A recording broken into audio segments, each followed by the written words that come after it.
देखिए हम लोग पढ़ने जा रहे हैं कॉम्बिनेशन ऑफ कैपेसिटर्स।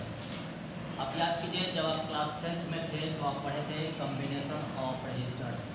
इसमें आप पढ़े थे सीरीज कॉम्बिनेशन और पैरेलल कॉम्बिनेशन। देखिए कैपेसिटर का सबसे बड़ी बात है कि सिंबल जो है वो ये होता है। कॉम्बिनेशन हम लोग अभी फिलहाल देख रहे हैं सीरीज कॉम्बिनेशन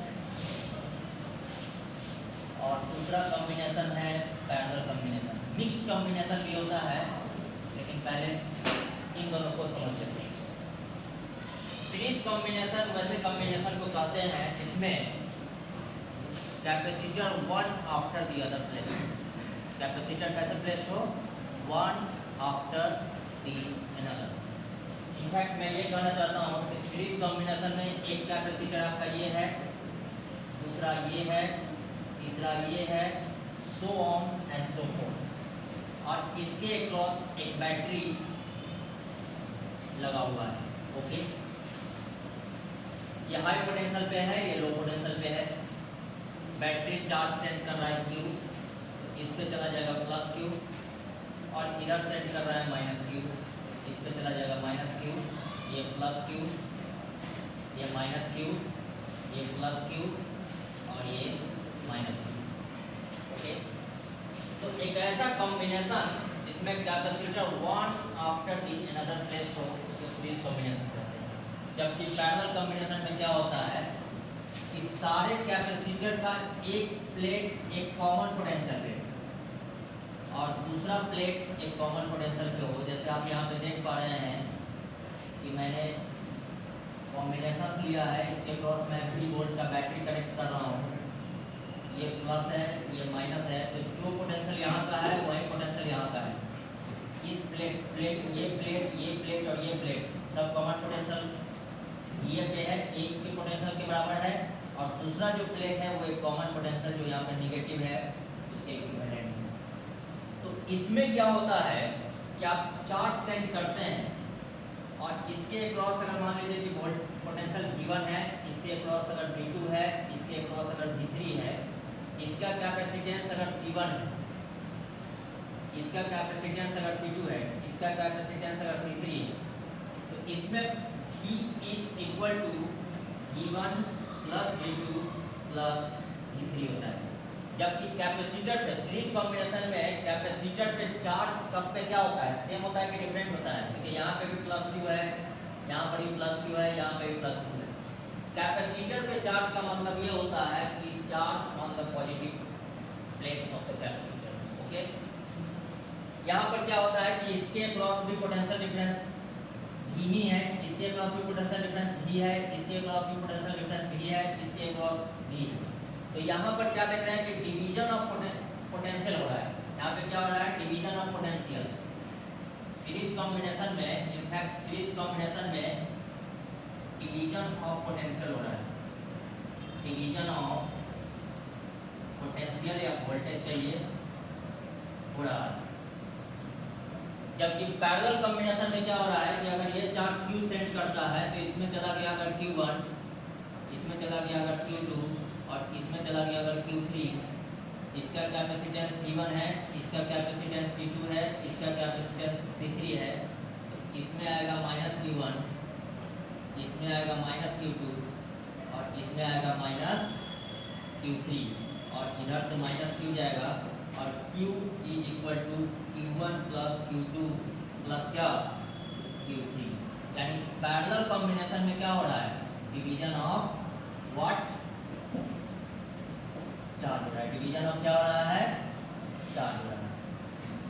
तो पहले तो सीरीज कॉम्बिनेशन क्या होता है, पैरेलल कॉम्बिनेशन क्या होता है, उसको समझने की जरूरत होता है। देखिए हमारे पास जो कंट्रोलिंग इक्वेशन है, जिस इक्वेशन से हम सारी चीज को कंट्रोल करते हैं, वो जो इक्वेशन है Q इज इक्वल टू क्या, कंट्रोलिंग इक्वेशन जो हमारे सामने है वो है Q is equal to what, C into E। देखिए ये तीनों कैपेसिटर मिल करके जो काम कर रहा है, तीन है या ज़्यादा भी हो सकता है, इन तीनों के बदले हम एक ऐसा एक सिंगल कैपेसिटर लगा दे और उसके क्रॉस अभी भी वोल्टेज जो हम अप्लाई कर रहे हैं वो भी ही है, तो उसको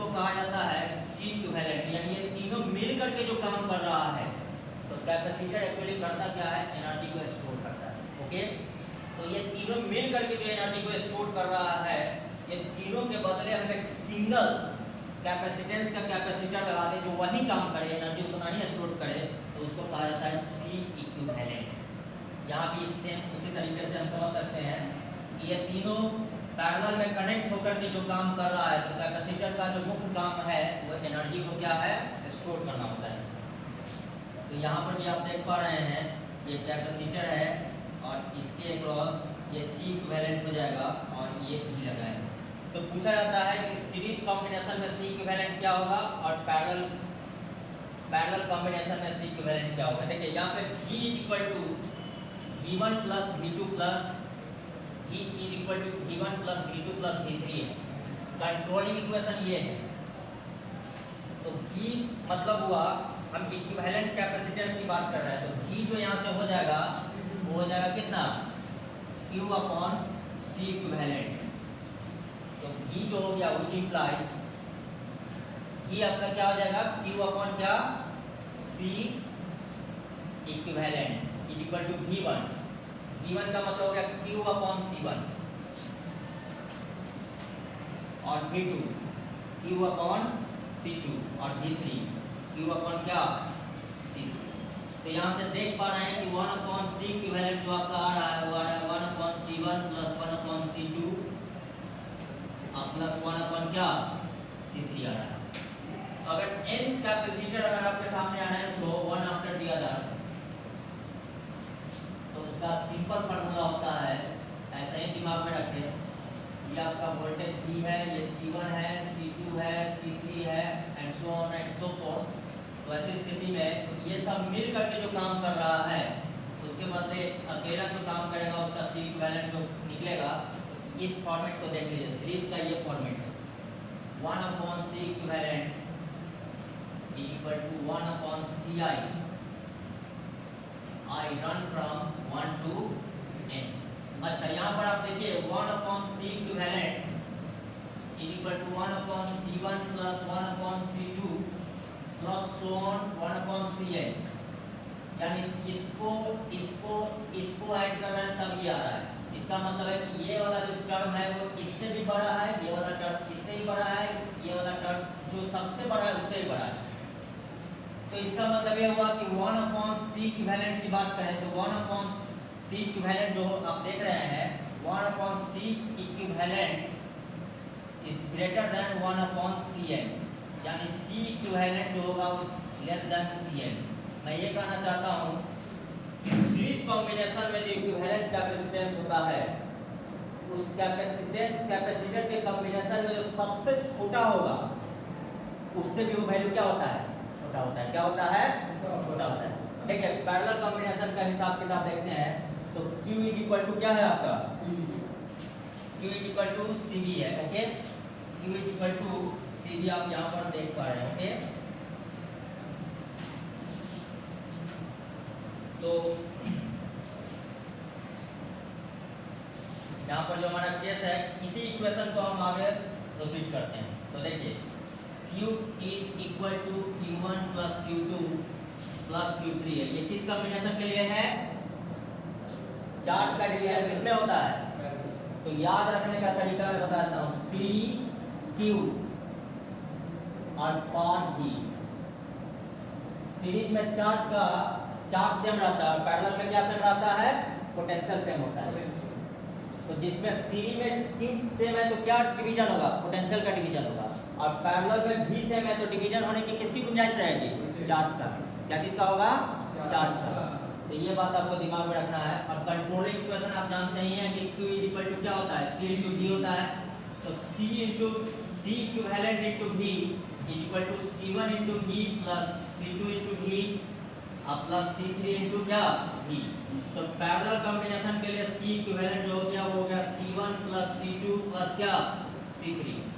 देखिए C equivalent is equal to this plus this, अगर n तक रहे तो अप टू Cn, यानी जाहिर सी बात है कि C इक्विवेलेंट इसमें कोई भी एक को पिक कर लीजिए, उससे बड़ा होगा कि छोटा होगा। Height is equal to 1 plus 2 plus 2, ठीक है, तो 5 is greater than 1, 5 is greater than 2, 5 is greater than क्या 2 ऑफ कोर्स। तो इसका मतलब ये हुआ कि C equivalent is greater then C1, C equivalent is greater than क्या C2। यानी इसका मतलब ये हुआ कि पैरेलल कॉम्बिनेशन में जो इक्विवेलेंट कैपेसिटेंस होता है उस कॉम्बिनेशन के जो सबसे बड़े वैल्यू का कैपेसिटेंस होगा उससे भी क्या होता है, वो बड़ा होता है कि छोटा होता है। यहाँ पर देख लीजिए बड़ा होता है। क्या होता है, बड़ा होता है। जबकि सीरीज कॉम्बिनेशन में C इक्विवेलेंट जो होता है, आप यहाँ पर देखिए, वो छोटा होता है, जो सबसे छोटा है उससे भी छोटा होता है। इस बात को आपको दिमाग में रखने की जरूरत है। देखिए कुछ बात और मैं कहना चाहता हूँ कि सीरीज कॉम्बिनेशन को प्रूव करने का और भी तरीका होता है एनर्जी मेथड। जैसे यहाँ पर अगर ये सीरीज कॉम्बिनेशन है, इसके क्रॉस V है, इसके क्रॉस अगर मान लीजिए C1 है, ये C2 है और ये C3 है, तो ऐसी स्थिति में अगर मान लीजिए इसके क्रॉस पोटेंशियल V1 है, इसके क्रॉस पोटेंशियल V2 है, इसके क्रॉस पोटेंशियल V3 है। पैरेलल कॉम्बिनेशन को मैं फिर से बता देता हूँ। पैरेलल कॉम्बिनेशन में क्या होता है कि इसका कैपेसिटेंस C1 होता है, इसका कैपेसिटेंस कितना होता है C2 होता है और इसका कैपेसिटेंस कितना होता है C3 होता है। तो एक तो तरीका जो मैंने चार्ट Q बराबर CV यूज करके प्रूव किया, सीरीज कॉम्बिनेशन का फार्मूला जो आया 1/C equivalent is equal to summation of 1/Ci, I run from where to where 1 to n। और पैरेलल कॉम्बिनेशन में C इक्विवेलेंट जो हुआ वो summation of Ci हुआ I run from 1 to n। Okay, ये बात आपको दिमाग में रखने की जरूरत है। ठीक है, तो इतनी सारी बात आप अपने दिमाग में रखें।